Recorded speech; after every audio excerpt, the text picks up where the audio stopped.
কি বলবো, আমি আজকে অনেক কষ্টে আছি, কারণ আমার বাড়ি বাগেরহাট। আর যেই কাহিনীটা হয়েছে, এটা বাগেরহাট হয়েছে ৬০ গম্বুজে, মানে খানজান আলী মাজারে এই কাহিনীটা হয়েছে। মানে মানুষরূপী এই শুকরের বাচ্চাটা কত বড় জঘন্য কাজ করছে, এটা করতে পারে? মানুষ নাকি সৃষ্টির সেরা জীব, তাহলে এটা কি ভাই? আর এখানে কত বড় মানে মানে বান্দির বাচ্চাগুলো দাঁড়ায় আছে, ভিডিও করতেছে। একজন আবার বলতেছে, ভাই তোর ভিডিও করা হইলে ওই ভিডিও ফুটেজ আমাকে দিস, আমি আপলোড করব। মানে কত বড় এদের এদের জন্মের দোষ আছে ভাই। মানে করোনায় এত মানুষ মরে গেছে, এদের কেন মরণ হয় নাই? জাস্ট একবার কুকুরটার মুখের দিক তাকাও, কতটা অসহায়। আর এইদিকে শুকরের বাচ্চাগুলো দাঁড়ায় আছে, এটা কেউ সাহায্য পর্যন্ত করে না। এখানে কিন্তু অনেক সময় দিছে, কুমিরটা কিন্তু অনেক পরে আসছে। এখানে কিন্তু অনেক সময় ছিল কুকুরটাকে ধরে উঠানোর, কিন্তু না, তা তো করবে না। উল্টো আরও বলতেছে, ভাই তুই যে ভিডিও ফুটেজটা করতেছিস, ঠিক আছে, ভিডিওটা হয়ে গেলে আমাদের দিস, আমি এটা আপলোড করব। মানে এরা আসলে কি, এরা আসলে কেন এখানে দাঁড়ায় আছে? আর এখানে যতটুকু জানছি যে একটা লোক, মানে মাদার ফাকার, তিনি কি করছে, এই কুকুরটাকে প্রথম মারছে। মারার পরে হাত পা ভেঙে ফেলছে, ভাঙার পরে ওইখানে রাখছে, যাতে প্রথমে দেখে ভিডিওতে মনে হচ্ছিল যে না, কুকুরটা উঠতেছে না কেন। ওর পা যে ভেঙে লুলা করে দিছে, এটা তো জানি না ভাই। পরে দেখো কুমিরের কী দোষ ভাই? আর এখানে সাদার পান্না হেডার পাহাড়, এটা কোনো কথা? 2015 সালে সেই সাদা পা দলা পা সব মারা গেছে। এইটা হচ্ছে জাস্ট একটা সিন্ডিকেট, এইটাকে দেখায় মানে টাকা ইনকাম করে। আর শুধু তাই না, অনেকে দেখে এবার ছাগল দিতেছে। মানে এটা কি ভাই?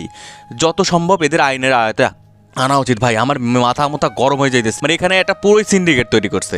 এখানে ওই কুমিরের মাথায় হাত দিতে গেলে 50 টাকা 20 টাকা লাগে, চিন্তা করো। টিকিট কাটে ঢুকতে হলে টাকা লাগে। মানে কি পরিমাণে বিজনেস শুরু করছে এরা ভাই। আবার মানত করে, অনেকে মানত করে মুরগি দেয়, ছাগল দেয়, পাঠা দেয়। এগুলো কি করে জানো তো? এগুলো ওদের মানে কুমিরে দেয় না। 2015 সালে যে ধলাপান যে ছিল হেডার পাহাড়, ওটা মরে গেছে। মরে যাওয়ার পরে এই কুমিরটা কোথা থেকে আসছে আমি জানি না ভাই। এটা পুরোই সিন্ডিকেট বিজনেস শুরু করছে, এটাকে বন্ধ করতে হবে, নাহলে চরম ক্ষতি হয়েছে। নিরীহ প্রাণী কথা বলতে পারে না, দেখো কি অবস্থা, জাস্ট মুখের দিক দেখো। আর কুমিরের কি দোষ ভাই? কুমির তো মাংসাশী প্রাণী, ও তো খাবেই।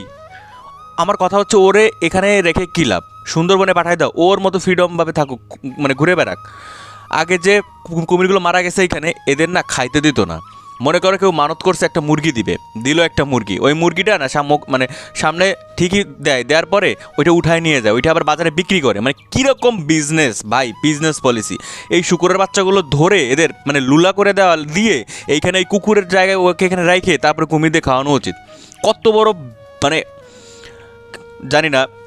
আমার গালাগালির কারণে যদি এই মানে ফেসবুকটাই যদি উড়ে যায়, আমার কিছু করার নাই, কিন্তু এই কথা আমার বলতেই হবে। মানে কত বড় জঘন্য, চিন্তা করো। এর একটা সুষ্ঠু ব্যবস্থা চাই, ঠিক আছে? মানে এটা যেহেতু ভাইরাল হয়েছে, আর এটা ভাইরাল হওয়ার আগে থেকেই বা এই কাজগুলো চলে। মানে আজকে এই প্রথম দেখলাম যে ওরা কুকুর পর্যন্ত মাইরে এরকম নির্যাতন করে লুলা করে এনে রাখছে, যাতে ও ওখানে ওরে ফেললে ওখান থেকে উঠতে পারবে না।